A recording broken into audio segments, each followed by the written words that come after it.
A gente está desde o começo do ano fazendo reflexões no livro de Eclesiastes. Na verdade, é uma série de sermões falando sobre o sentido da vida.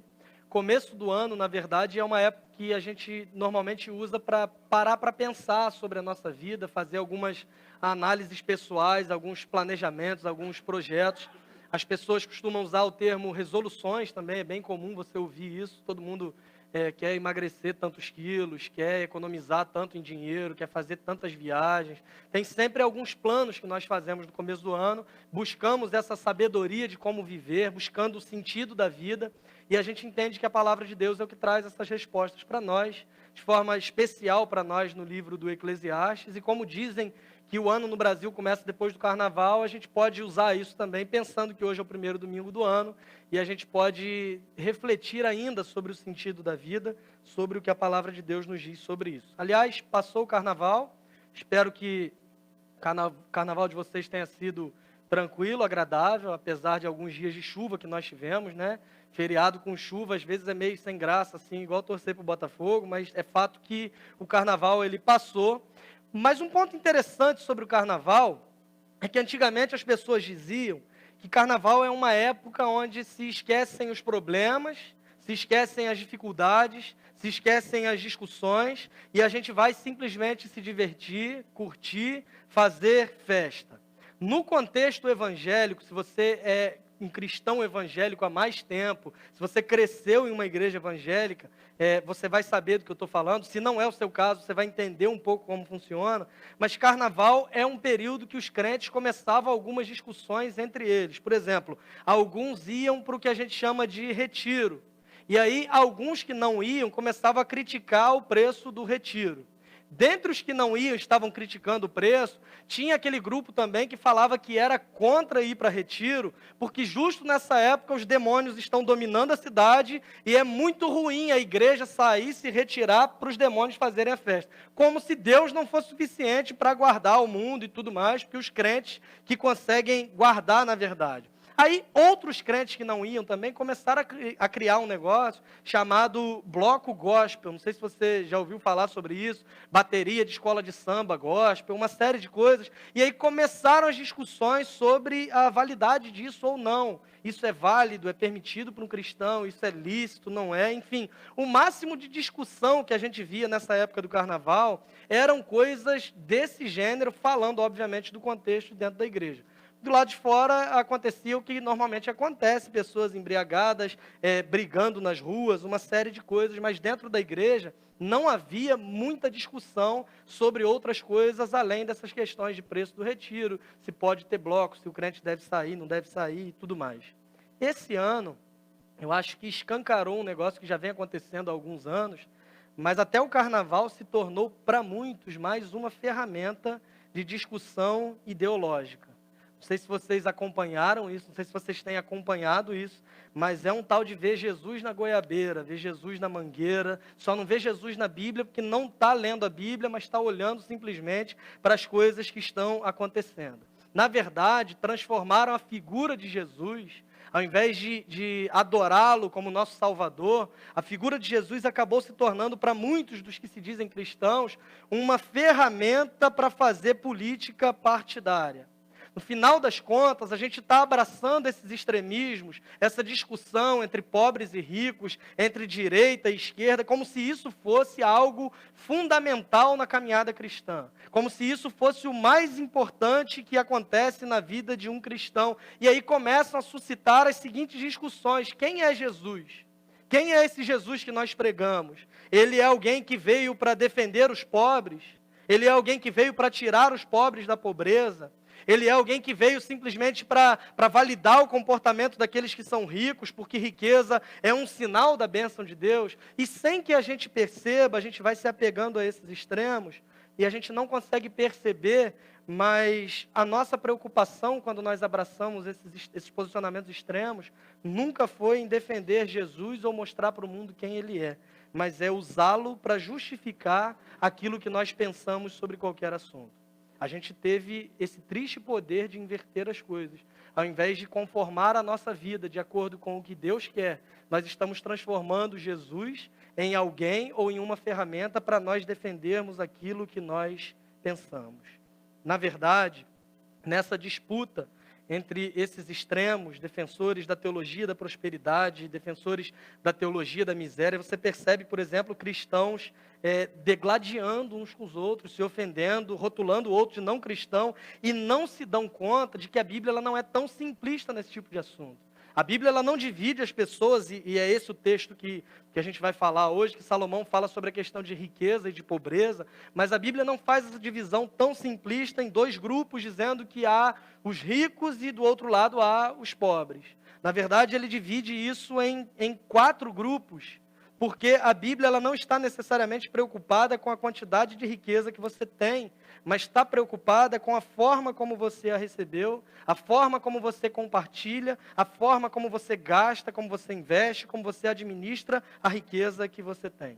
Trocando em miúdos, a Bíblia ela se preocupa muito mais com as motivações do teu coração do que com a quantidade de dinheiro que você tem no bolso. Então, olhando para a palavra de Deus, ao invés de percebermos essa divisão entre ricos e pobres, a gente vê Salomão falando nesse texto, por exemplo, de ricos que são justos e ricos que são injustos. Em contrapartida aos pobres que são justos, mas há também os pobres que são injustos. Não é a quantidade de riquezas que você possui ou deixa de possuir que vai determinar a tua posição diante de Deus, mas é a questão da justiça, que é exatamente como você gasta, como você investe, como você administra e tudo mais. Então, essa divisão é perceptível nessas 4 categorias e não em 2.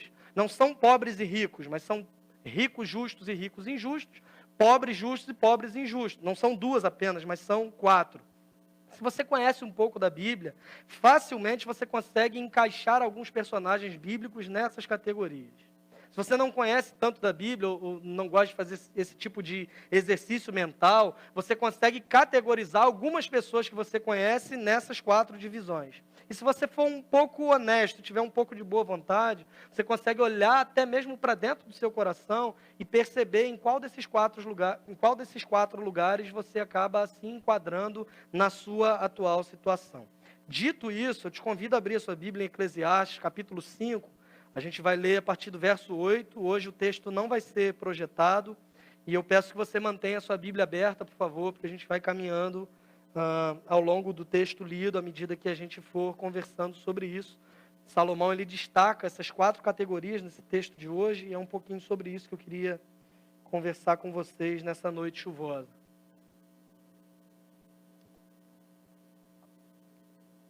Eclesiastes 5, do verso 8 em diante, até o versículo 20. Diz assim: se você vir o pobre oprimido numa província e vir que lhe são negados o direito e a justiça, não fique surpreso, pois todo oficial está subordinado a alguém que ocupa posição superior, e sobre os 2 há outros em posição ainda mais alta. Mesmo assim, é vantagem a nação ter um rei que a governe e que se interesse pela agricultura. Quem ama o dinheiro jamais terá o suficiente. Quem ama as riquezas jamais ficará satisfeito com os seus rendimentos. E isso também não faz sentido. Quando aumentam os bens, também aumentam os que os consomem. E que benefício trazem os bens a quem os possui, se não dar um pouco de alegria aos seus olhos? O sono do trabalhador é ameno, quer coma pouco, quer coma muito. Mas a fartura de um homem rico não lhe dá tranquilidade para dormir. Há um mal terrível que vi debaixo do sol, riquezas acumuladas para a infelicidade do seu possuidor. Se as riquezas dele se perdem no mau negócio, nada ficará para o filho que lhe nascer. O homem sai nu do ventre de sua mãe, e como vem, assim vai. De todo o trabalho em que se esforçou, nada levará consigo. Há também outro mal terrível. Como o homem vem, assim ele vai. E o que obtém de todo o seu esforço em busca do vento? Passa toda a sua vida nas trevas, com grande frustração, doença e amargura. Assim, descobri que para o homem o melhor e o que mais vale a pena é comer, beber e desfrutar o resultado de todo o esforço que se faz debaixo do sol durante os poucos dias de vida que Deus lhe dá, pois essa é a sua recompensa. E quando Deus concede riquezas e bens a alguém e o capacita a desfrutá-los, a aceitar a sua sorte e a ser feliz em seu trabalho, isso é um presente de Deus. Raramente essa pessoa fica pensando na brevidade de sua vida, porque Deus o mantém ocupado com a alegria do coração. Vamos orar? Deus, lemos a Tua palavra, pedimos que o Senhor aplique ela aos nossos corações, por meio do Teu Espírito Santo. Nós oramos assim, que seja dessa forma, no nome de Jesus. Amém. Salomão, então, ele antes de entrar nesse tipo de divisão que a gente estava falando, ele faz mais uma vez uma análise da realidade. Lembre-se que ao longo do Eclesiastes ele já analisou a realidade em relação à família, ele já fez análise da realidade em relação ao trabalho, por exemplo, a todas as coisas que ele experimenta, ele faz uma espécie de análise e aqui também não é diferente. Do verso 8 que nós lemos até o versículo 11, ele fala um pouco sobre as coisas que estavam acontecendo à sua volta e ele começa de uma forma bem interessante. A primeira frase que a gente lê nesse texto aí é a seguinte: se você vir o pobre e oprimido numa província e vir que lhe são negados o direito e a justiça, a gente espera aqui que ele seja bem incisivo, né? Resolva isso, porque você tem um senso de protagonismo e tudo mais, mas ele fala, olha, simplesmente não se surpreenda com isso. Ele começa a apresentar aqui uma espécie de cadeia de comando, e ele usa de fato o verbo oprimir. Ele diz que esse pobre é oprimido por alguém, mas esse alguém também é oprimido por outra pessoa, e assim sucessivamente. É uma espécie de pirâmide da opressão. E o instrumento usado para esse tipo de opressão, pela análise que ele faz, é exatamente a questão do dinheiro. Salomão, então, inicia esse trecho que nós lemos, analisando a vida, olhando para a vida de um modo geral e falando especificamente sobre a questão do dinheiro, sobre a questão financeira, sobre a forma como nós lidamos com esse, que pode ser um problema ou pode ser uma solução, dependendo de como encaramos. Lembre-se, de novo, ele já falou algumas vezes sobre dinheiro, e dinheiro em si, nesse texto bíblico e em outros textos bíblicos também, não é necessariamente um problema. Alguns tentam demonizar o dinheiro, enquanto de um lado tem aqueles que dizem que ter dinheiro é sinal da bênção de Deus, por outro lado há aqueles que acham que se alguém tem dinheiro é porque sempre oprimiu o outro, porque conquistou alguma coisa em cima do esforço do outro e uma série de coisas. A questão do dinheiro é como uma faca, por exemplo. Uma faca é um objeto que em si mesmo não é bom ou mal, depende do seu uso. Você pode usar uma faca, por exemplo, para cortar carne em um churrasco, se bem que tem uma turma da igreja agora fazendo churrasco de pimentão, tomate, tá um negócio meio Nutella aí, mas vai resolver isso em nome de Jesus. Por isso, precisamos marcar o chá dos homens, certo, Flávio? Vai dar certo esse negócio aí. Uma faca ela pode ser usada para o bem, para você cozinhar, para você alimentar a tua família, alimentar os teus amigos, mas ela pode ser usada também para ferir pessoas. A grande questão não é a faca em si, mas é o coração e a motivação de quem a possui. Vou dar um outro exemplo aleatório de uma coisa que é neutra, mas pode ser usada para o bem ou para o mal. Retroescavadeira, não, estou brincando. O dinheiro, que é o texto que a gente está falando de hoje, é exatamente da mesma forma em relação à faca. Você pode usar o seu dinheiro como instrumento de generosidade. Você pode usar o seu dinheiro como instrumento de cuidado para a sua família, de ajuda aos necessitados, ou você pode transformar o dinheiro no que nós chamamos de ídolo e adorar o seu dinheiro como se aquilo fosse o seu próprio Deus. Na verdade, a Bíblia, até mesmo no Novo Testamento, não critica o dinheiro em si, mas ela critica o amor ao dinheiro, o apego excessivo ao dinheiro. A palavra de Deus diz que o amor ao dinheiro é a raiz de todos os males. Na verdade, em termos bíblicos, o dinheiro não é bom ou ruim em si mesmo, mas é uma ferramenta e uma forma de revelar aquilo que está dentro do nosso coração. Quem fala sobre isso é o próprio Jesus, quando ele diz que aonde estiver o teu tesouro, ali também estará o teu coração. Jesus faz um contraste muito interessante quando ele fala sobre o perigo das riquezas, que ele diz: ninguém pode servir a dois senhores, amará um e odiará a outro. Ninguém pode servir a Deus e ao dinheiro. Ele não usa o diabo como um contraste para o próprio Deus, mas ele fala sobre o perigo de idolatrarmos o dinheiro, porque às vezes depositamos no dinheiro coisas expectativas que nós deveríamos depositar somente em Deus. A nossa geração, de forma específica, cultua o que nós chamamos de ídolos culturais. Nós buscamos sempre conforto, nós buscamos sempre prazer e buscamos sempre estabilidade. São valores que são bons neles mesmos, não há nenhum problema em se buscar essas coisas. A grande questão é onde você deposita a esperança da sua vida e o teu senso de identidade, de conforto, de prazer, de estabilidade e de tudo isso. Você confia que Deus é capaz de prover para você todas essas coisas? Ou você põe a sua esperança unicamente na sua capacidade de gerar riquezas? É óbvio, irmãos, que eu não estou falando aqui para você abandonar o seu emprego e viver confiando em Deus, porque, de novo, o dinheiro é uma ferramenta que Deus pode usar para te prover todas essas coisas. Eu não estou dizendo que você tem que largar o seu trabalho sei lá, se internar, mudar para um mosteiro. Não é absolutamente nada disso, mas é a questão de onde está o seu tesouro. O que você considera como elemento fundamental para a sua vida? Aquilo que você consegue conquistar ou o próprio Deus que, por meio da sua graça, te deu coisas que você jamais mereceria?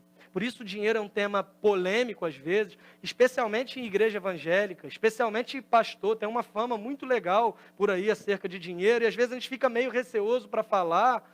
Eu até conversei com o Flávio essa semana, que eu falei que esse negócio de pregar em série, assim, seguindo os versículos, às vezes tem alguns textos que deixam a gente meio desconfortáveis, mas isso é bom, porque tira da gente aquela tentação de falar só sobre coisas que eu quero falar, sendo que a Bíblia orienta que um ministro do Evangelho ele tem que anunciar todo o conselho da palavra de Deus. E esse é um dos temas que às vezes se torna polêmico para um pastor, para uma igreja evangélica falar sobre isso, mas o dinheiro é um negócio que exige muito cuidado da nossa parte, porque ele traz consigo algumas aspirações que dificilmente nós conseguimos saciar. O verso 10 e o verso 11 apontam exatamente essa realidade, quando Salomão diz: quem ama o dinheiro jamais terá o suficiente.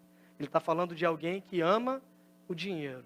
Indo lá para o Novo Testamento, o amor ao dinheiro é a raiz de todos os males. Dentre esses males, esse de achar que você nunca também tem o que é suficiente. Não conseguimos saciar. Se nós amamos o dinheiro e temos o dinheiro como objetivo principal da nossa vida, quanto mais nós temos, mais nós queremos. O verso 11 vai dizer para nós sobre coisas que talvez sejam uma realidade para você, quando ele diz assim: quando aumentam os bens, também aumentam os que os consomem. É aquela ideia de quanto mais dinheiro você tem, mais amigos você tem para consumir aqueles bens que você possui. De repente, se você perde o dinheiro, se você perde o emprego, se você perde a sua estabilidade financeira, os amigos começam a abandonar, algumas pessoas que se relacionavam com você já não se relacionam mais. Por isso que Salomão ele está falando sobre o cuidado que nós devemos ter acerca desse tema, e essa é a análise que ele faz da realidade, olhando para esse tema que é o dinheiro. A partir de então, ele começa a fazer um contraste, do verso 12 ao verso 15, ele vai fazer um contraste sobre justos e injustos. No verso 12, de forma especial, ele está falando de alguém que trabalha duro, retorna para casa e descansa com a sua consciência tranquila. Em outras palavras, não há dinheiro que pague você ter uma consciência tranquila. Ele está falando de alguém que trabalha duro, de alguém que se esforça, às vezes come bem, às vezes come mal, mas consegue dormir tranquilo, porque tem a sua consciência tranquila de que não fez absolutamente nada de errado. E de outro lado, ele está falando de alguém que tem riquezas, mas essas riquezas não são capazes de fazer com que essa pessoa durma tranquila. Salomão está dando exemplos e trazendo para a nossa realidade uma pessoa que trabalha de forma honesta e que vai para casa tranquila, sabendo que não roubou ninguém naquele dia. E não só no sentido literal, colocar uma arma em alguém, mas é alguém que não fraudou, por exemplo, a folha de ponto. É alguém que não colocou despesas falsas e notas frias no relatório de reembolso, por exemplo. Ele está falando de pessoas que vão para casa e dormem tranquilas, porque não há dinheiro que pague uma consciência limpa. E ele contrasta esse tipo de pessoa, embora trabalhe muito, e às vezes não veja tanta recompensa, compara com aquele que é rico e não tem tranquilidade sequer para descansar. Outro detalhe importante é que, às vezes, por essa busca desenfreada em sempre termos mais, a preocupação do rico acaba se tornando uma preocupação dobrada. Porque, ao mesmo tempo que ele quer ganhar mais, ele não quer perder aquilo que ele tem. E, às vezes, nessa tensão entre ganhar mais e não perder o que tem, ele deixa de aproveitar aquilo que é fundamental na vida. Hoje em dia, outro ponto que Salomão destaca também, existem pessoas falando muito, conversando muito. A gente vê até aqui na igreja, até perguntei a algumas pessoas sobre isso, a questão de investimento financeiro, de como funciona. Aí a pessoa me explica, eu vou para casa, na outra semana eu já não lembro mais, aí tem que perguntar de novo. Eu estou com um negócio de amnésia. Sei que a gente pergunta sobre dinheiro para investir, mas não tem, então não adianta muito a gente ficar perguntando. Mas o que Salomão está dizendo nesse texto é que não existe um lugar que seja 100% seguro para investir o teu dinheiro.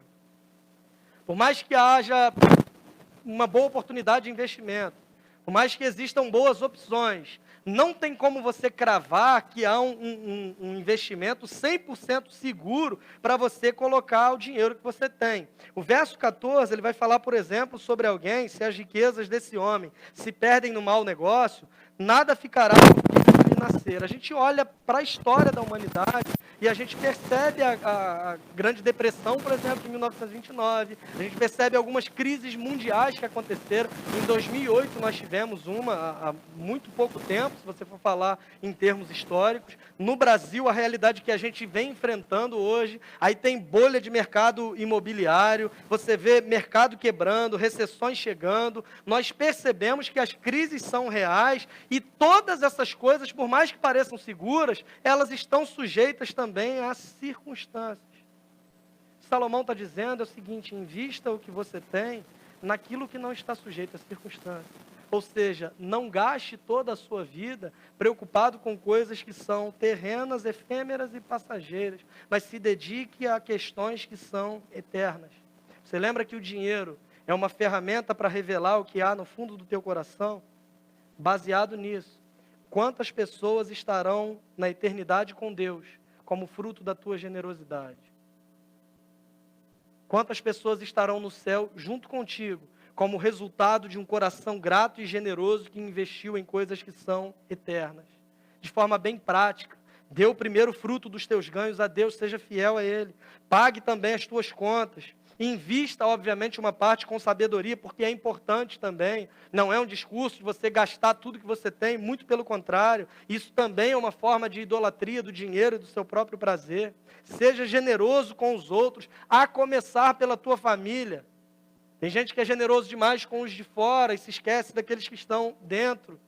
A própria instrução na Bíblia é que nós tenhamos compaixão para com todos, especialmente com os domésticos da fé. A começar na nossa casa, na nossa igreja, nós devemos ter expressões de generosidade e, acima de qualquer coisa, não seja escravo do que você tem e não seja escravo daquilo que você quer ter. Igual a música do Frejá, fizemos cultura de graça sobre isso, inclusive, que ele diz: desejo que você ganhe dinheiro, pois é preciso viver também. Feche seus olhos e cante comigo. E que você diga a ele pelo menos uma vez quem é mesmo o dono de quem. É você que possui o seu dinheiro ou é o teu dinheiro que te possui? Não seja escravo do que você tem ou daquilo que você quer ter. Até porque Salomão lhe dá uma resposta bem enfática no verso 15, quando ele diz o seguinte: o homem sai nu do ventre de sua mãe e como vem, assim vai. De todo o trabalho em que se esforçou, nada levará consigo. Não sei se você já ouviu esse ditado por aí, mas alguns costumam dizer: eu nasci pelado, careca e sem dente, o que vier é lucro. É mais ou menos o que Salomão está querendo dizer. Outros dizem, por exemplo, que todo homem nasce flamenguista, né? Careca, sem dente e analfabeto. Não sei se isso procede. Me pediram, inclusive, para parar de brincar com os flamenguistas.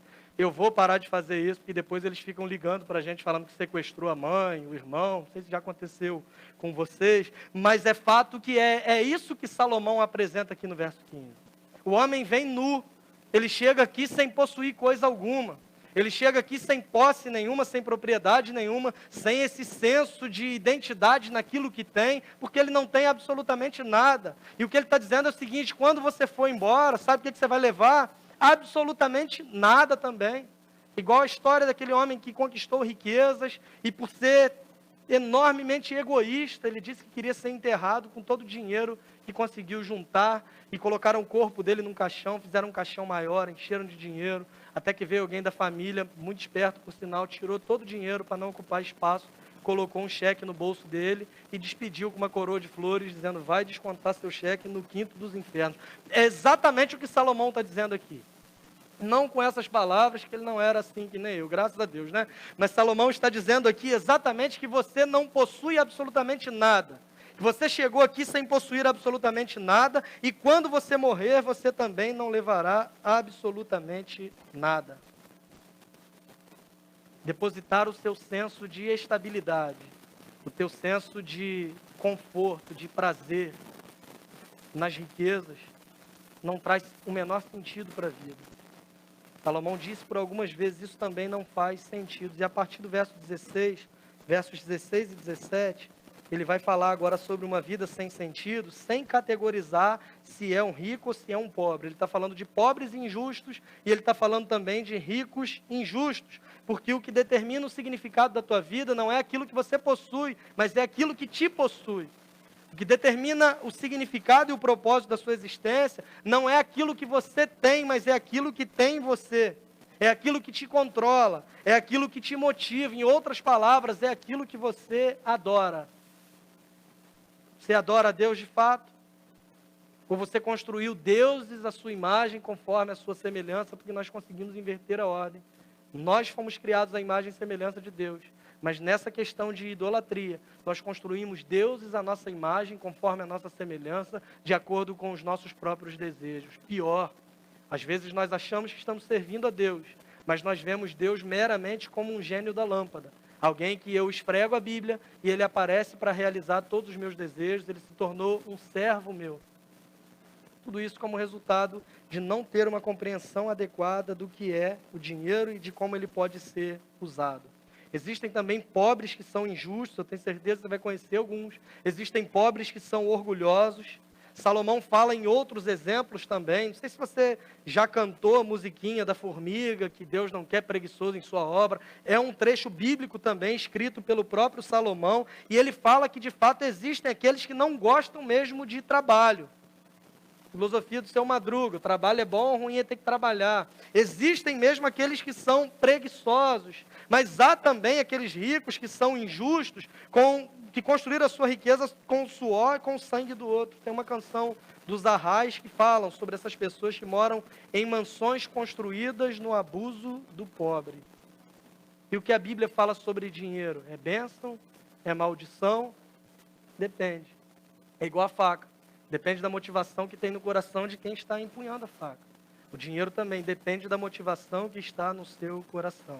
O que Deus faz por meio da sua palavra, por meio de Salomão, desse trecho que nós lemos, é nos mostrar que nós devemos viver uma vida equilibrada, livres dessa tirania louca de busca por riquezas a qualquer custo, e livres também dessa miséria que é uma forma também de mostrar que o dinheiro tem que nós fizemos um mau uso do dinheiro ou qualquer outra coisa parecida. Na verdade, o que ele faz até esses versos é desconstruir a nossa visão, o nosso conceito sobre riqueza e pobreza, para que a partir de então, ele nos mostre a visão do próprio Deus acerca dessas coisas.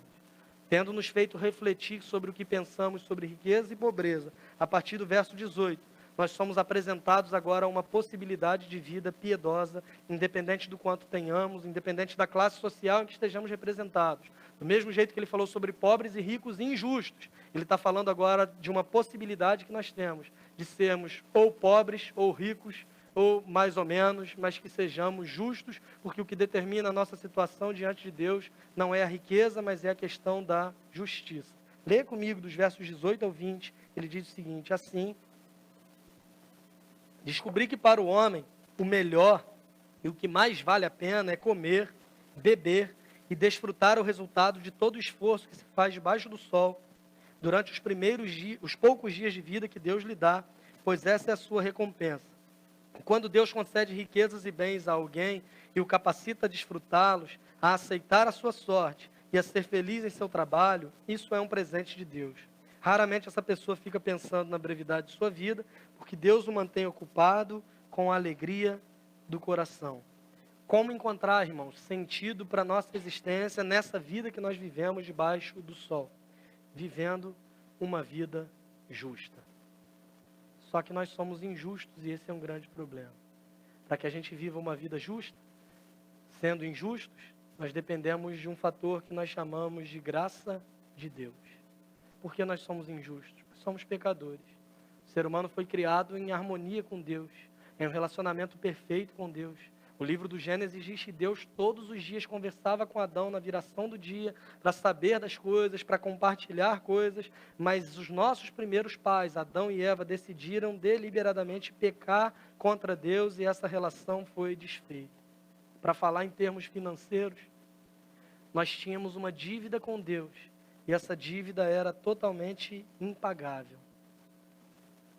O pecado causou uma ruptura nesse relacionamento com Deus, de modo que nós nos tornamos devedores a Deus e não haveria absolutamente nada que nós pudéssemos fazer para pagar essa dívida. Precisaríamos viver uma vida perfeita, somos incapazes, somos pecadores. Precisaríamos ser totalmente justos, não somos capazes, nós somos injustos também. E por mais que a gente tentasse criar mecanismos como boas obras, como religião, como obediência à lei, uma série de coisas, todas elas esbarravam na mesma barreira que a Bíblia diz que faz separação entre nós e Deus, que é aquilo que nós chamamos de pecado. Nós tínhamos uma dívida com Deus e nós éramos incapazes de pagar essa dívida. Mas Jesus, sendo rico, se fez pobre por amor a nós. Jesus, sendo rico, assumiu a nossa condição, a nossa condenação e a nossa dívida. Ele vive essa vida perfeita que nós éramos incapazes. E Ele paga essa dívida perante Deus quando Ele morre em uma cruz por nós e ressuscita ao terceiro dia. O apóstolo Paulo, escrevendo aos Colossenses, no capítulo 2, a partir do verso 14, diz que Jesus cancelou a escrita de dívida que nos era contrária. Ele removeu esse escrito de dívidas, essa lista das nossas dívidas, e pregou isso na sua cruz. Despojou os principados, as potestades, os expôs a um desprezo público e triunfou sobre eles na cruz. A certeza que nós temos, irmãos, de que a nossa dívida foi paga em relação a Deus, não é a quantidade de dinheiro que nós possuímos. A certeza que nós temos é que naquele Monte Calvário foi erguida uma cruz, nela foi pregada o Filho de Deus, e esse sacrifício foi aceito por Deus, de modo que ainda que sejamos injustos, somos declarados justos diante de Deus, pela fé que depositamos no sacrifício de Jesus Cristo. A prova que nós temos que esse sacrifício foi aceito é a sua ressurreição. O salário do pecado é a morte. Se Jesus tivesse pecado, ele seria detido pela morte. Quando ele ressuscita, ele vence a morte, provando que não tinha pecado, provando que o sacrifício foi aceito por Deus e provando também que a nossa dívida está totalmente paga. Por isso que quando ele morre na cruz, ele não diz, fiz a minha parte. Ele diz, está consumado. É uma expressão que era usada na época. As pessoas, os criminosos tinham uma lista de dívidas, de crimes, de coisas que cometiam. E eles, quando pagavam essas dívidas, não deviam absolutamente nada mais perante a sociedade. Era colocado um carimbo naquele papel para dizer que essa dívida foi paga. E nesse carimbo estava exatamente escrito isso, está consumado. Muito mais do que Jesus dizer, eu vim, eu venci, eu fiz isso por vocês. Além disso, ele está dizendo para nós, não precisamos mais temer. Não precisamos mais ter medo, não precisamos mais condicionar a nossa felicidade, o sentido da nossa vida, o nosso senso de identidade, ou o que nós temos ou deixamos de ter. Nós podemos condicionar, não precisamos condicionar ao que temos ou deixamos de ter, mas nós temos a nossa identidade e todas essas coisas definidas para nós a partir do que Cristo fez por nós, porque é o Evangelho que determina como a nossa vida deve proceder a partir de então.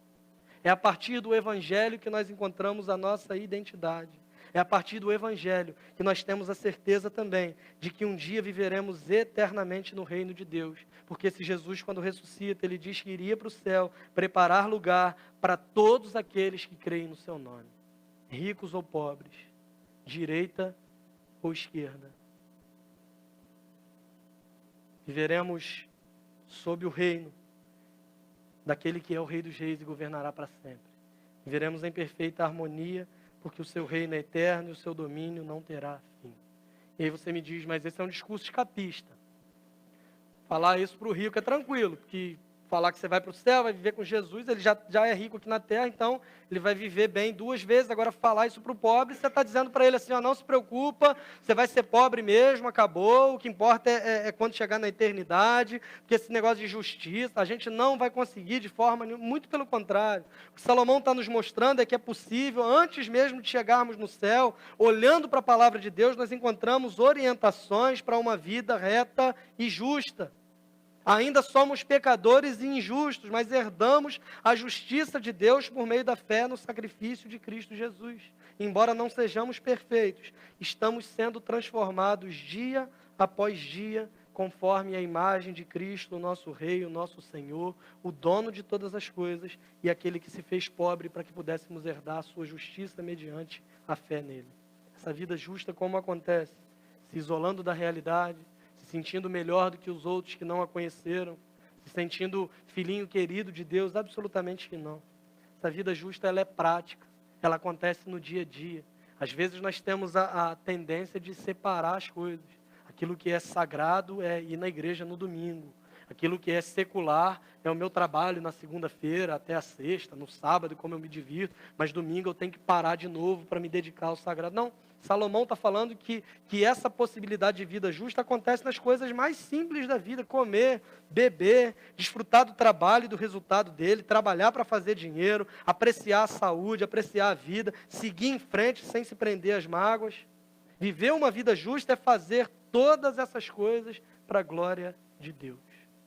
Lembre-se que o dinheiro não é um mal em si mesmo e não é um bem em si mesmo. É uma forma de revelar o nosso coração. E todas essas coisas também nós podemos fazer para o nosso próprio prazer, para o nosso próprio conforto, para a nossa própria estabilidade, ou nós podemos fazer todas essas coisas para a glória de Deus. Que Ele transforme o nosso coração dia após dia, que Ele nos inspire e que seja assim tão somente para a glória do Seu nome. Deus nos abençoe.